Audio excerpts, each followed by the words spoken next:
Para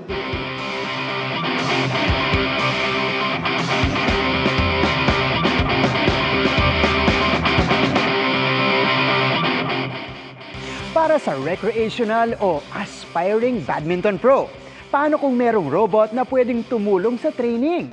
Di lang yan pang sports dahil pwede rin magamit for search and rescue. Tara, let's change the game! Point by smash.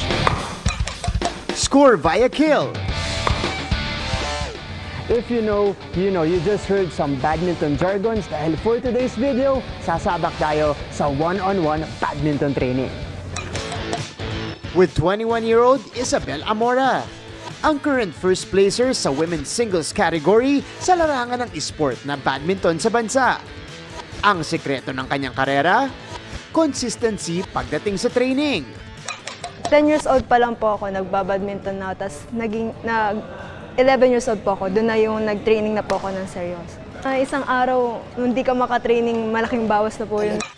Madalas ako maglaro ng badminton nung bata pa ako, pero matagal na ako hindi naglalaro, matagal na ako hindi nakakahawak ng raketa, so kailangan natin i-refresh yung badminton skills natin. And let's learn from the best today kasama si Sab Amora. Sab, tara, let's go!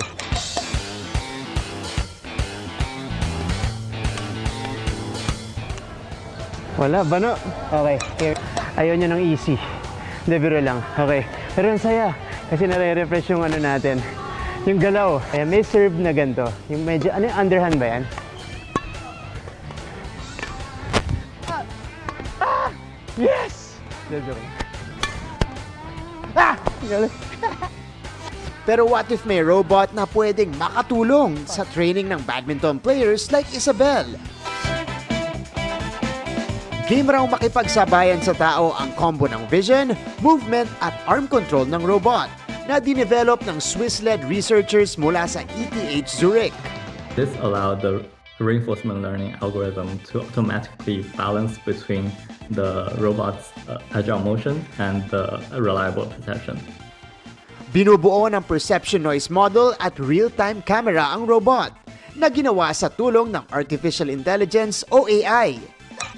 Ano masasabi mo? Paano ka nito matutulungan as a badminton player? As a student athlete po, minsan po magkasabay yung classes po namin, pati yung training po namin. So, I think makakatulong po siya. Kasi po flexible po siya, anytime po pwede pong gamitin siya. So, hindi ko na kailangan ng kalaro or na magbabato sa akin ng shuttlecock. But wait, there's more! Dahil may potential din ang robot na makatulong sa search and rescue.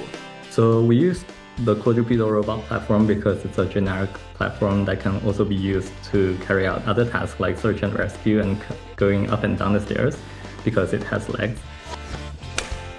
There you have it mga kapuso, a robot na pwedeng makatulong sa sports at search and rescue. Para sa GMA Integrated News, ako si Martin Javier, changing the game!